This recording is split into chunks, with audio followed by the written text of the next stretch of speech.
Most of the times पे E2 visa के जो डिनायल्स हैं वो रैंडमली नहीं होते, बल्कि इनफैक्ट प्रिडिक्टेबल डिनायल्स होते हैं. In most of the cases E2 visa denials start from months before the application was even submitted to the embassy. जी बिल्कुल, एप्लीकेशन सबमिट होने से पहले ही बहुत से सिनेरियोज ऐसे होते हैं जो कि ये डिटरमाइन करते हैं कि हाउ स्ट्रॉन्ग और weak your E2 visa application is और E2 बिजनेस इज, और एक इनिशियल जजमेंट जो है वो भी डेवलप हो जाती है कि ये E2 के लिए अप्रूव्ड होगा केस या नहीं. Because in my history I have seen a lot of businesses जिनमें आपने 1.5 लाख, 2 लाख, $2.5 की इन्वेस्टमेंट्स भी की हैं, but you still get visa rejected. And as compare to that आपने $50,000, $60,000, $80,000 की इन्वेस्टमेंट्स की हैं, but you get E2 visas approved.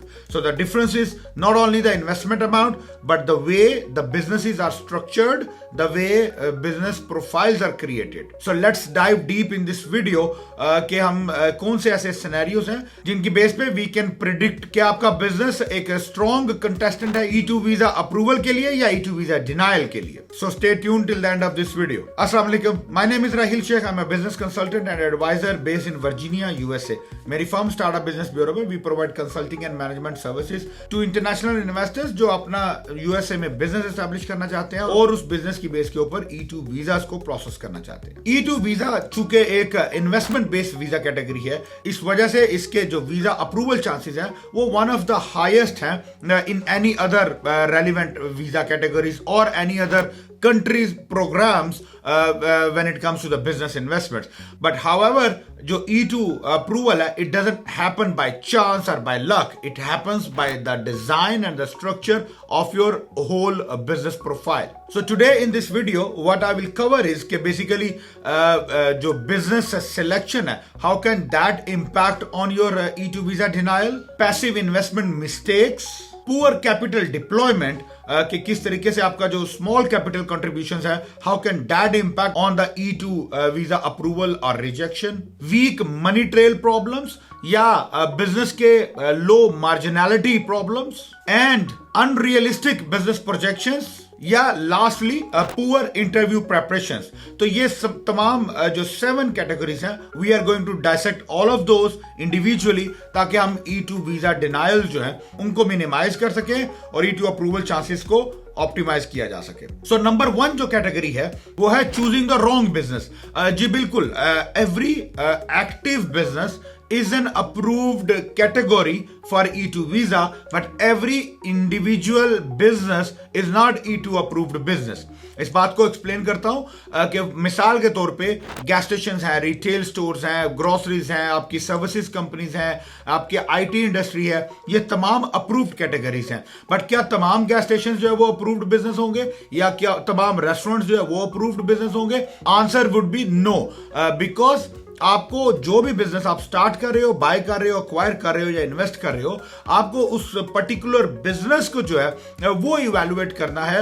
Generally अगर एक रेस्टोरेंट जो है वो अप्रूव्ड इंडस्ट्री है तो इट डज नॉट मीन कि आप कोई भी रैंडम सा रेस्टोरेंट उठा लो और आप उसके ऊपर E2 वीजा डाल दो तो you will get approve. It will not work that way. तो you need to make sure कि जो पर्टिकुलर बिजनेस आपने एक्वायर किया है या इन्वेस्ट किया है वो बिजनेस जो है वो E2 की रिक्वायरमेंट्स को पूरा करता है. यानी वो हाई पोटेंशियल बिजनेस है, उसमें पोटेंशियल फ्यूचर ग्रोथ है, इकोनॉमिक कंट्रीब्यूशंस के लिए जो है वो नॉन मार्जिनल बिजनेस होना चाहिए, यानी उस बिजनेस की डिमांड भी हो. ऐसा नहीं कि किसी छोटी सी स्टेट के छोटे से टाउन में आपने एक स्मॉल स्केल का ग्रोसरी स्टोर बना लिया जहां पे आप सुबह से लेकर रात तक बैठ के आप जो है वो खुद ही ड्यूटी कर रहे हो, खुद ही काम कर रहे हो, तो that becomes a non eligible business for E2.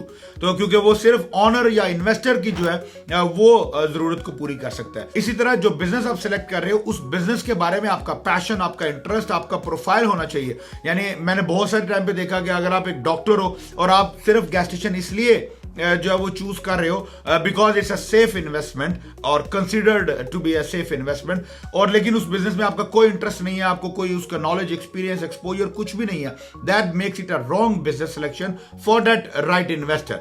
So right investor, right business, but a combination of those is a wrong selection. तो नंबर 1 जो है, you need to make sure कि आप सही बिजनेस जो है वो सिलेक्ट करें जो कि E2 की रिक्वायरमेंट्स को भी पूरा करे और आपका उसमें इंटरेस्ट और जो आपके स्टेक स्टेक्स हैं वो भी प्रॉपर से हों। सेकंड जो रीजन है डिनायल का, वो है investing like a passive investment, which means basically आपको अंडरस्टैंड करना है कि E2 is an operational visa, which means कि अगर आपका बिजनेस एक्टिवली ऑपरेटिंग है then you are qualified for an E2 visa. It is not for a passive investment. Passive investment से क्या मुराद है कि मिसाल के तौर पे आपको प्रॉपर्टी, रियल एस्टेट का कोई प्रॉपर्टी अपार्टमेंट जो है वो लेते हो और उसको रेंट पे लगा देते हो, तो आपको इनकम तो आएगी but that's not a economic contribution of income, right. तो उसमें आपका जो है वो that becomes a passive investment. इसी तरह आपके किसी चाचे मामे का जो है वो गैस स्टेशन है या कोई स्टोर है और वो कह रहा है कि यार आप पैसे बाहर क्यों लगाते हो, आप मेरे बिजनेस में डाल दो, बिजनेस चल रहा है, ऑपरेटिंग है, सब कुछ है, आपको कुछ नहीं करना पड़ेगा, and then you can just get your visa process. तो that becomes a passive investment because you are not involved into day-to-day operations of the business. So active investment is a mandatory key for E2 success. Third जो category है बहुत बहुत important है और आप लोगों के लिए बड़ी कंसर्निंग है, वो ये है कि you have invested a capital but that is not at risk. Now as an international investor आपकी टॉप प्रायोरिटी ये होती है कि you need to make sure कि आपका कैपिटल सेफ हो सके, but the more safe capital you put the more higher chances of E2 visa rejection. जी बिल्कुल, क्योंकि E2 की रिक्वायरमेंट है कि your capital should be at risk, it should B diploid, it should be properly invested into the business. अब ये proper investments क्या होती है, जैसे आपकी कोई लीज है फॉर एग्जांपल, तो आपने लीज के डिपॉजिट दिए, लीज का इररिवोकेबल आपने लीज एग्रीमेंट साइन किया, 1 साल का, 3 साल का, 5 साल का, 10 साल का, और उसके आपने डिपॉजिट पे किए, एडवांस पे किए, आपने जो इन्वेंटोरी परचेज किया, आपने उसका इंटीरियर अपने स्टोर का जो है, जैसे अगर रेस्टोरेंट है तो आपने उसका किचन बिल्ड किया, आपने उसके फर्नीचर फिक्चर्स लिए, तो ये आपने एक्चुअल इन्वेस्टमेंट्स की हैं। आप एज एन इन्वेस्टर प्रायोरिटाइज ये करते हो कि यार हम अभी जो है वो स्ट्रक्चर ले लेते हैं, हम पैसे लगाते नहीं है ताकि हमारा रिस्क कम से कम हो सके, बट आपका रिस्क मैक्सिमाइज हो जाता है because you are not putting investment at risk but you are compromising, you are putting your whole visa programme at risk. ठीक है, तो वीजा नहीं मिलेगा तो आपका बिजनेस वैसे ही जाया हो जाएगा। तो अगर आप सेफ इन्वेस्टमेंट करोगे so that becomes the higher chances of E2 rejection. Denial reason number 4 वो है जी आपके वीक मनी ट्रेल्स।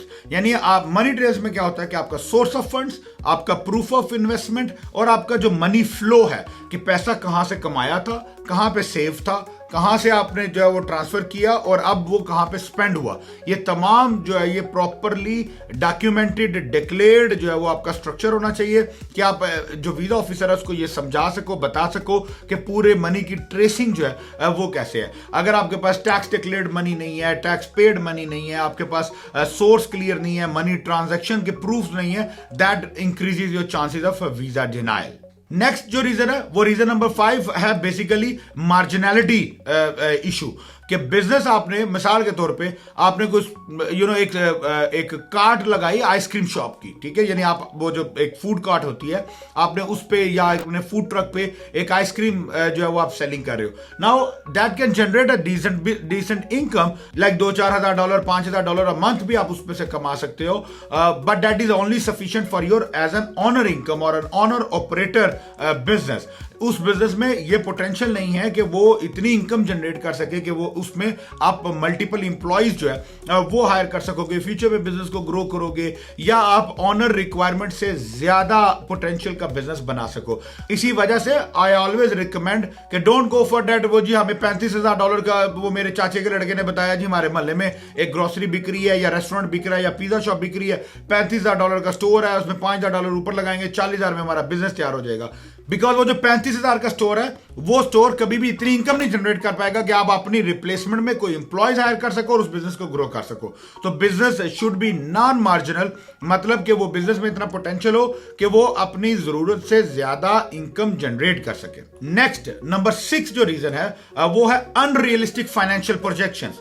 अब just for the sake of hype मैंने बहुत टाइम पे ये रिव्यू किया कि people make a financial projections के जी हम लेट्स से आपने कोई भी एक स्मॉल स्केल का बिजनेस स्टार्ट किया और आप उसके जो है वो $5 मिलियन, $2 मिलियन, $1.5 मिलियन पे जो है वो अगले 2 साल में या 5 साल में ले जाओगे। I'm not saying that business cannot go to that volume, but what I'm saying is कि you need to have a logical reasoning and rational approach कि आप उस वहां तक कैसे पहुंचोगे। आपको उसको जस्टिफाई करना पड़ेगा कि अगर आपने $1 मिलियन बोला, आपने $5 मिलियन बोला, how are you going to reach to that? It's a very common misunderstanding कि अगर आपका बिजनेस $4 लाख का रेवेन्यू जनरेट करेगा साल में तो वो E2 के लिए अप्रूव नहीं होगा। नहीं, ऐसा बिल्कुल नहीं है।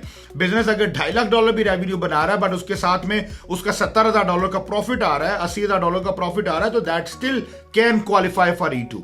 So you do not always necessarily need कि आप बहुत हाई प्रोजेक्शन जो है, अनरियलिस्टिक प्रोजेक्शन डालो, because your case can get denied. Number 7, last one but most important is, वो है आपकी वीक इंटरव्यू प्रेपरेशन।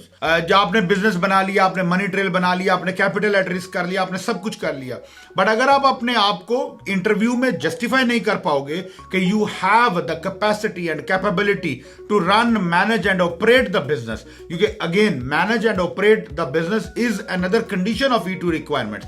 तो अगर उनको ये लगा कि यार ये आपने सिर्फ पैसे डाल दिए हैं, इन्वेस्ट कर दिया है, और आपका उस बिजनेस के बारे में ना कोई नॉलेज है, ना एक्सपीरियंस है, ना कोई शौक है, ना आपको उसकी कोई इंफॉर्मेशन है, तो दैट मींस कि आपका पुअर स्किल्स हैं to run and operate of the business के लिए, या आप नर्वस हो गए हो। अभी लेटली हमने एक क्लाइंट देखा, बहुत अच्छा, बड़ा हाई रिस्पेक्टफुल क्लाइंट था, but you know he just get nervous and he got a rejection based on the reason that the applicant was nervous and was not able to convince the visa officers with the answers. तो rejections can be just because of business is wonderful, everything is wonderful, but you become nervous, या आप जो है वो business के बारे में explain नहीं कर पा रहे, या आप वहां पे डॉक्यूमेंट्री प्रूफ जो है अपनी चीजों के जो क्वेश्चंस पूछे जा रहे हैं इंटरव्यू में वो नहीं कर पाए, तो इस वजह से भी वीजा जो है वो रिजेक्ट हो जाता है। So whenever you are planning for an E2 business, तो यू मेक श्योर कि आप अपना राइट सिलेक्शन ऑफ बिजनेस करें, आपके मनी ट्रेल प्रॉपर हो, आपको बिजनेस के बारे में इंफॉर्मेशन हो, आप कॉन्फिडेंटली बिजनेस को प्रेजेंट कर सके, आप कैपिटल एट रिस्क करें, और एक वेल क्वालिफाइड बिजनेस जो है वो बनाएं। जितना स्ट्रॉन्ग बिजनेस होगा उतने स्ट्रॉन्ग चांसेस ऑफ अप्रूवल होंगे। तो अगर आप E2 बिजनेस के बारे में, E2 वीजा के बारे में आप फर्दर कुछ डिस्कस करना चाहते हैं, आपके कोई क्वेश्चन है, कोई कंसर्न्स हैं, तो feel free to reach out to me and my team would be happy to address all of your concerns. Thank you so much. अस्सलाम वालेकुम।